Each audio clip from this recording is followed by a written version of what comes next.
Got here, and it's time to talk about Mushoku Tensei.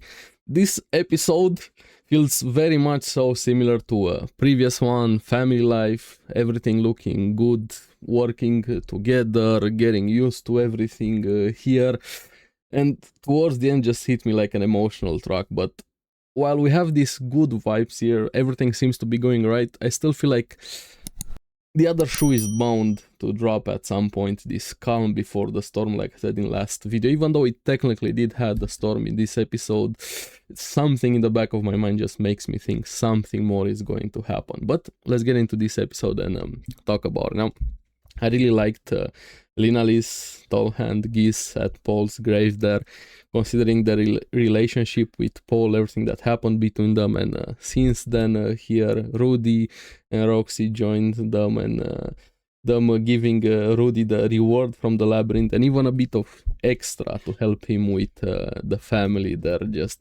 hope we get to see Tall Hand and Geese again, especially with Geese still likes to be called newbie or new guy there by Rudy here. But yeah, nice moment to saying goodbye to Paul. While he was a very flawed asshole, did some scummy things to say the least here, he still had his good parts. That's why I like Mushoku. Very flawed, interesting characters here, and I like how Rudy started thinking of a job there when he realized with the money and that his wives are both employed, but he's not.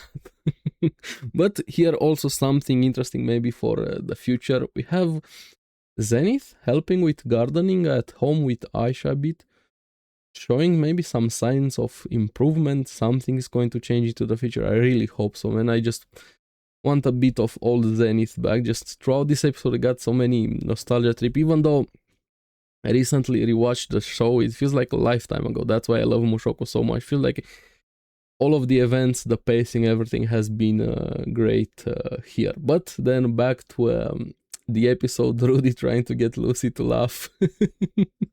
Even Lilia making the comment kind of similar to Paul, not being able to making him laugh here. But then Aisha wants to have a pet, a monster pet, a tree ant. Rudy found it in her room. She was about to tell him, but he found out without her here.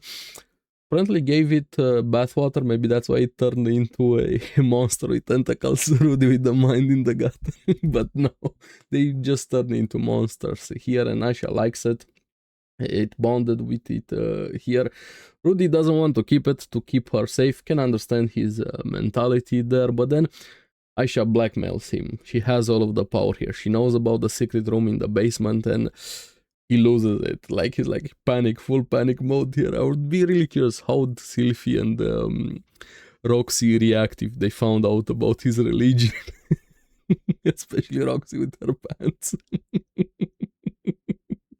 Maybe at some point they're gonna find out, but yeah. And then speaking of Roxy, she returns. She forgot something at home, and Aisha was like, "Hey, how about I tell you something?" Rudy stops her. But then Roxy says it's fine with the pet.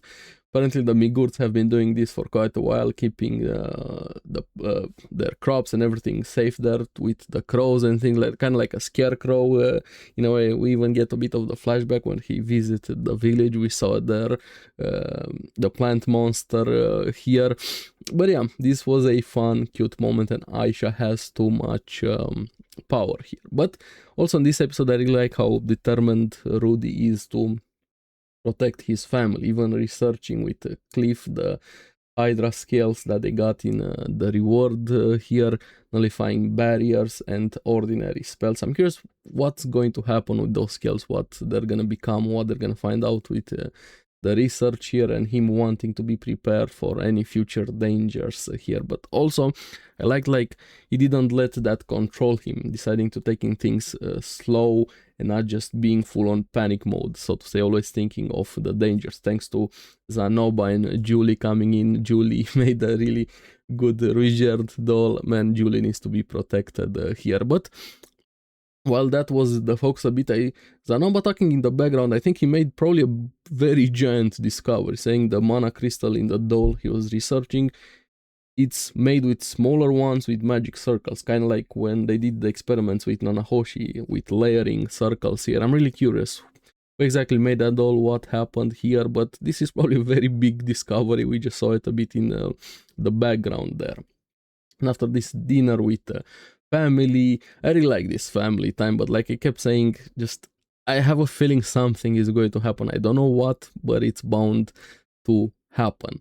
Then back, he says next step with Roxy. I'm like, what are you talking about next step? And we see it at school. I like the entire misunderstanding. Everybody thought he was, quotation marks, assaulting a student. They even call the student council Luke and Sylvie, and even Sylvie gets misunderstandings, but she's so cute there.